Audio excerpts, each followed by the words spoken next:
Saya tidak tahu bahwa ada optimisme dengan adanya Gibran itu justru meningkatkan elektabilitas Prabowo. Barangkali bisa diuji di beberapa lembaga. Sebelum Gibran datang, elektabilitas Prabowo sudah di 37. Artinya kalau mereka mengatakan bahwa Gibran menjadi penguat, nonsens. Tapi menurut kepercayaan bro, dari survei-survei yang kredibel, belum ada yang mencapai 40% ya? Saya kira belum. Belum ada ya? Posisi per hari ini, peluang 2 putaran jauh lebih mungkin dibandingkan dengan satu putaran.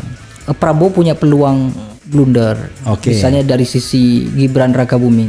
Misalnya belum beberapa hari. Asam sulfat misalnya. Misalnya itu. Dan rupanya itu kan bukan keseleo lidah rupanya. Karena ternyata di beberapa tempat sudah mengatakan itu. Artinya itu besar kemungkinan adalah hafalan.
Ada satu lagi bro ya, yang ingin saya tanyakan soal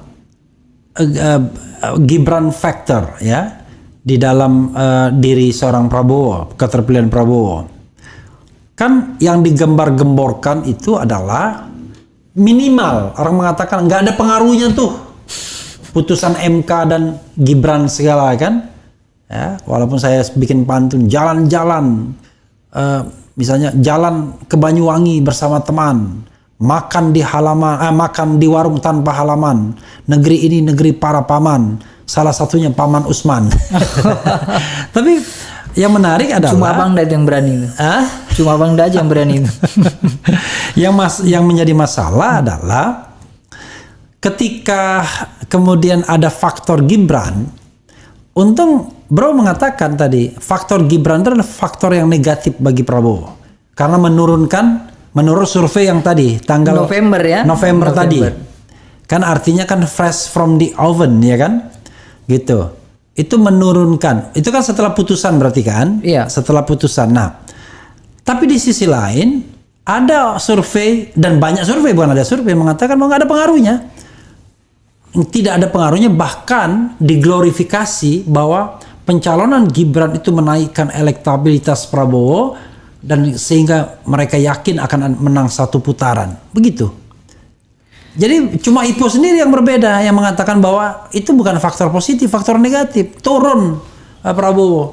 Saya tidak tahu bahwa ada optimisme dengan adanya Gibran itu justru meningkatkan elektabilitas Prabowo. Barangkali bisa diuji di beberapa lembaga. Sebelum Gibran datang, elektabilitas Prabowo sudah di 37. Artinya kalau mereka mengatakan bahwa Gibran menjadi penguat, nonsens. Nonsens ya? Nonsens, karena bahkan dari tadi angkanya nurun kan tadi kan? Kalau di IPO iya. Di beberapa lembaga lain saya perhatikan juga ada bro yang lebih dari 40% itu. Nah, tapi tadi lembaganya lembaga kakak jelas tuh. Ya itu saya kira memang endorsement khusus lah untuk ada yang sampai 40 berapa persen gitu kan, 43% kalau nggak salah. Yang katanya kalau ini tren ini akan meningkat akan 1 putaran kan begitu.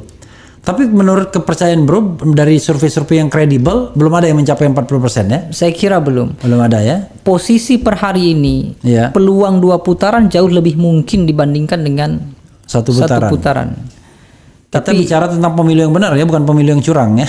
Iya, dalam konteks seandainya pemilu betul-betul berlaku umum, adil, jujur, maka besar kemungkinan peluangnya adalah 2 putaran. Oke. Karena jarak di antara mereka pun selisihnya juga tidak jauh berbeda. Bahkan untuk meningkatkan, misalnya kita mau bicara dari 17 November karena survei terakhir 17 November sampai 13 Februari misalnya, dari 37% ke 51% bukan perkara mudah. Oke. Kecuali Anies Baswedan, Ganjar Pranowo mengundurkan diri. Sepanjang Anies Baswedan bekerja keliling, kemudian Ganjar Pranowo juga berusaha untuk menarik Prabowo Subianto, bukan persoalan mudah untuk jadi satu putaran. Oke, menarik ini ya. Saya kunci dulu ini. Bahwa kalau mereka bekerja, ya kan, maka mereka akan berebut undecided voters paling tidak. Orang yang belum menentukan. Dan dalam survei Anda cuma 2,6 saja. Betul. Yang undecided voters. Jadi kalau dia kasihkan ke semua ke Prabowo, nggak mungkin satu putaran juga. Dan kalau misalnya melihat mereka bekerja, rasanya tidak mungkin akan turun-turun banget, kecuali mereka bikin blunder yang luar biasa. Betul. Dan kalau blunder, Anda lihat siapa pasangan yang barangkali punya potensi membuat blunder dibandingkan di antara 3 pasangan ini. Dari karakter ketokohan, kesiapan materi kampanye, saya kira Prabowo punya peluang blunder. Oke. Misalnya dari sisi Gibran Rakabuming, misalnya belum beberapa hari, Asam sulfat misalnya. misalnya itu, dan rupanya itu kan bukan keseleo lidah rupanya, karena ternyata di beberapa tempat sudah mengatakan itu. Iya. Artinya itu besar kemungkinan adalah hafalan. Iya. Nah, itu punya potensi. Iya. Apalagi itu pasti digampar tuh yang bikin itu. Dan persoalan Gibran adalah kenapa dia tidak mempelajari dulu teks yang disediakan oleh timnya. Kan dia niru bapaknya.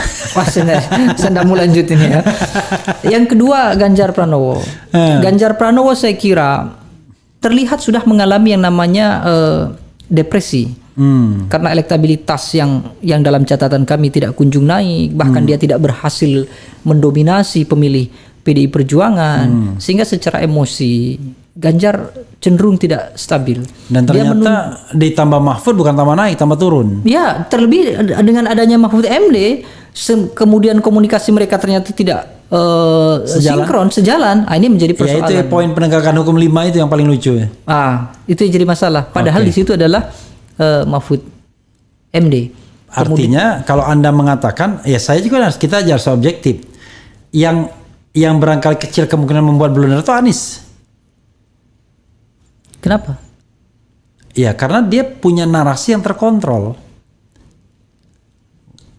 Kalau Prabowo kan bisa jadi dia ya kayak ada asam sulfat itu misalnya, atau Prabowo dengan emosinya.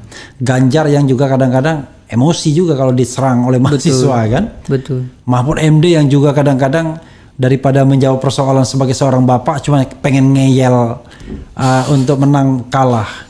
Kan Anda lihat kalau Anies kan luar biasa matangnya, diserang mahasiswa udah senyum-senyum aja dia.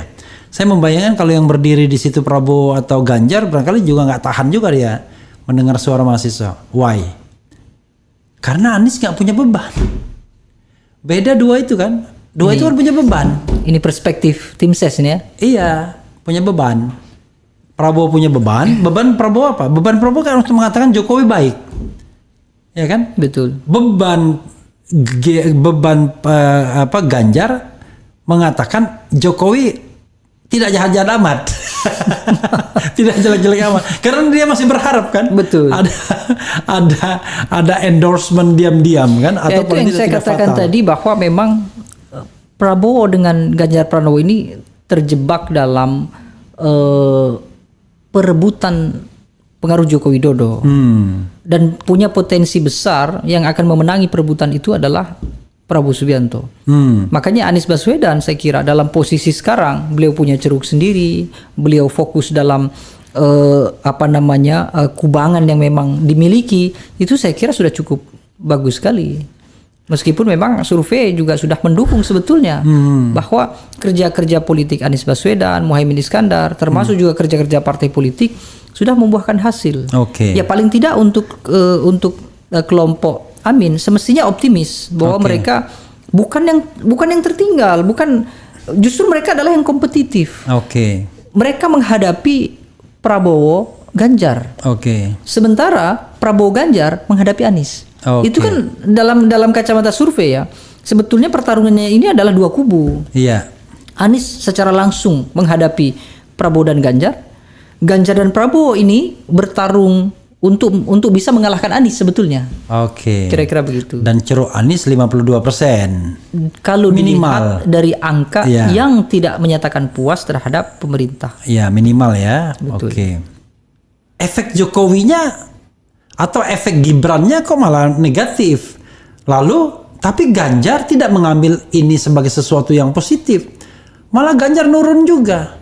Apakah kemudian tiba-tiba orang kemudian dua-duanya ini nurun sesungguhnya, yang naik Anies doang begitu? Itu gimana? Ya, kalau dilihat dari proses pemasangan hanya Anies Baswedan satu-satunya yang meningkat. Oke. Karena Prabowo dari 37% bersanding dengan Gibran menjadi turun 1,8%. Oke. Sementara Anies dari 32% meningkat menjadi 34%. Dengan komposisi sudah ada Muhaimin Iskandar. Jadi kalau dilihat hanya dari konteks itu, ya tentu saja saya harus katakan bahwa Anies memang satu-satunya kontestan yang dalam periode survei di bulan Agustus sampai November itu adalah satu-satunya mengalami peningkatan. Nah, kalau peningkatan atau proses dinamis ini berlangsung terus, maka bukan tidak mungkin bisa saja Anies memang di posisi teratas. Tapi kan tentu kita sebagai lembaga survei tidak bisa berandai-andai sebelum survei dilakukan. Oke. Yang bisa dikatakan adalah posisi hari ini, kira-kira begitu. Iya, tapi begini, saya jadi tertarik lagi. Di pernyataan awal Anda mengatakan ada potensi menang satu putaran Prabowo. Ya. Padahal ketika dia dipasangkan dengan Gibran, trennya bukan meningkat, menurun. Kok tiba-tiba ada optimisme, kok dia bisa naik gitu? Saya tidak optimis. Enggak, bukan optimis, bahasanya tadi. Dia bisa menang satu putaran gitu. Saya menyampaikan jika Pilpres berhasil satu putaran, maka peluang pemenangnya adalah Prabowo Subianto. Iya, it is a good, it is a point. Tapi menarik juga tetap kan, ketika kita membaca yang naik itu Anies, elektabilitasnya setelah dia berpasangan Imin, dan bukan tidak mungkin dia crossing atau margin of errornya masih bisa diperdebatkan. Tiba-tiba Anda kok muncul pada kesimpulan kalau satu putaran yang menang Prabowo. Padahal dia nurun trennya dengan Gibran. Ya, ini kan soal lembaga survei melihat hanya pada saat survei itu dilakukan. Maka saya tetap harus berpedoman bahwa data sekarang Prabowo Subianto yang paling tertinggi, maka kemungkinan kalau satu putaran maka kan tidak perlu ada lagi kandidat kedua dan ketiga. Kecuali memang nanti kemudian kita melakukan survei lagi misalnya di Desember, kemudian Januari melakukan survei dan memang ada tren yang cukup stabil, Anies naik, kemudian Prabowo misalnya bertahan atau segala macam, maka peluang itulah yang saya katakan per hari ini kalau terjadi satu putaran Prabowo. Tapi kalau terjadi dua putaran, tapi dari mana logikanya satu putaran kalau misalnya angka, Anda yakin nggak angka 40% itu pernah tercapai? 40-an% loh. Pernah nggak tercapai nggak? Dalam catatan IPO kan belum pernah sampai ke sana. Makanya. Dan meningkatkan margin dari 37 ke 50 plus 1 katakanlah ya. Berarti kan butuh 13% lagi. Kan nggak mudah itu. Ya, artinya dalam kerja-kerja politik kan bisa saja bahwa Gibran bukan satu-satunya faktor yang mempengaruhi suara Prabowo Subianto. Anda mau bilang kecurangan sih maksudnya? Enggak, maksud saya kalau Gibran kemudian punya peluang menurunkan elektabilitas Prabowo, maka harus ada tokoh lain yang punya potensi meningkatkan. Nah, tadi saya sampaikan misalnya hasilnya ada 21% orang, 21% pemilih yang akan memilih kalau Jokowi memerintahkan. Nah, hari ini kan Jokowi belum secara. Jadi menurut Anda ketika ada Gibran itu masih berpikir bahwa Jokowi belum memerintahkan? Sebagian besar belum. Karena terlebih beliau masih tetap menjadi kader PDI Perjuangan. Maksud saya memerintahkan terus masyarakat bukan memerintahkan penyelenggara. I know. Terus bahwa saya Presiden Joko Widodo kepada Prabowo pemilih dan lain Subianto. sebagainya saya meminta memilih. It's okay. Artinya potensi itu masih ada untuk meningkatkan ceruknya Prabowo, ya. Ya, Oke. betul.